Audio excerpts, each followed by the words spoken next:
वैशाख मास की शुरुआत हो चुकी है भक्तों। वैशाख मास हिंदू धर्म में अत्यंत पवित्र माना गया है। ये मास प्रायः अप्रैल मई के बीच में आता है और इसे पुण्य, दान, स्नान और भक्ति का विशेष समय कहा गया है। इस मास की शुरुआत वैशाख शुक्ल प्रतिपदा से होती है। इस दिन से गंगा स्नान, व्रत, दान और भगवान विष्णु की पूजा का विशेष महत्व होता है। वैशाख मास के प्रमुख कार्य हैं: प्रातः काल स्नान कीजिए, दान कीजिए, जल, अन्न, वस्त्र, जो भी आपकी श्रद्धा हो उसके अनुसार दान कीजिए। भगवान विष्णु और श्री कृष्ण जी का पूजन कीजिए। एकादशी व्रत का पालन कीजिए। मान्यता है कि इस महीने में किया गया हर पुण्य कार्य कई गुना फल देता है। गणेश चतुर्थी की कथा प्रारंभ करते हैं। कथा शुरू करने से पहले गणपति जी का वंदन करते हैं, याद करते हैं उन्हें। वक्रतुंड महाकाय सूर्यकोटि संप्रभा निर्विघ्नं कुरु मे देव सर्वकार्येषु सर्वदा। श्री गणेशाय नमः। इस मंत्र का जाप करने से सभी कार्यों में आने वाली बाधाएं दूर होती हैं। अब श्री गणेश जी की कथा का प्रारंभ करते हैं।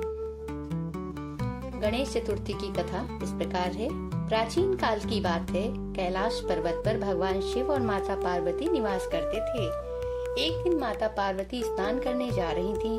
उन्होंने अपने शरीर के उबटन चंदन मैल से एक सुंदर बालक की रचना की और उसमें प्राण डाल दिए।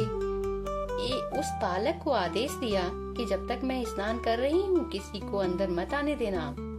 वो बालक आज्ञाकारी था और द्वार पर पहरा देने लगा। उसी समय भगवान शिव वहां आए और अंदर जाने लगे। बालक ने उन्हें रोक दिया। शिव जी ने समझाया पर बालक नहीं माना। ये देखकर शिव जी को क्रोधित हो गए। शिव जी को क्रोध आ गया। उनके गणों ने भी उस बालक से युद्ध किया लेकिन कोई उसे हरा नहीं पाया। अंत में क्रोध में आकर भगवान शिव ने त्रिशूल से उसका सिर काट दिया। जब माता पार्वती बाहर आईं और ये देखा उन्होंने तो वे अत्यंत क्रोधित हो उठी और दुखी हुईं। उन्होंने संहार की शक्ति प्रकट कर दी और कहा, अगर मेरे पुत्र को जीवित नहीं किया गया तो मैं पूरी सृष्टि का विनाश कर दूंगी। तब भगवान शिव ने अपने गणों को आदेश दिया, उत्तर दिशा में जो भी पहला जीव मिले उसका सिर लेकर आओ। गणों को एक हाथी मिला और उसका सिर लाकर शिव जी को दिया। शिव जी ने उस सिर को बालक के शरीर पर स्थापित किया और उसे पुनः जीवित कर दिया। गणेश जी को वरदान था। भगवान शिव ने कहा, तुम गणों के अधिपति होगे। गणपति, तुम प्रथम पूज्य होगे। कोई भी शुभ कार्य तुम्हारी पूजा के बिना पूर्ण नहीं होगा। माता पार्वती जी ने भी आशीर्वाद दिया कि जो भी तुम्हारी पूजा करेगा उसके जीवन से सभी विघ्न दूर हो जाएंगे। गणेश चतुर्थी व्रत का महत्व क्या है? इस दिन व्रत रखने से सुख समृद्धि आती है, जीवन के सभी विघ्न दूर होते हैं, बुद्धि, ज्ञान और सफलता की प्राप्ति होती है। गणेश जी का विशेष मंत्र क्या है?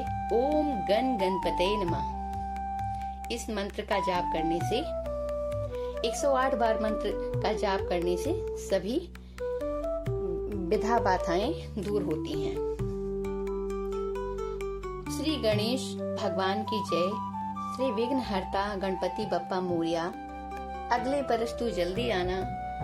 गणेश चतुर्थी भगवान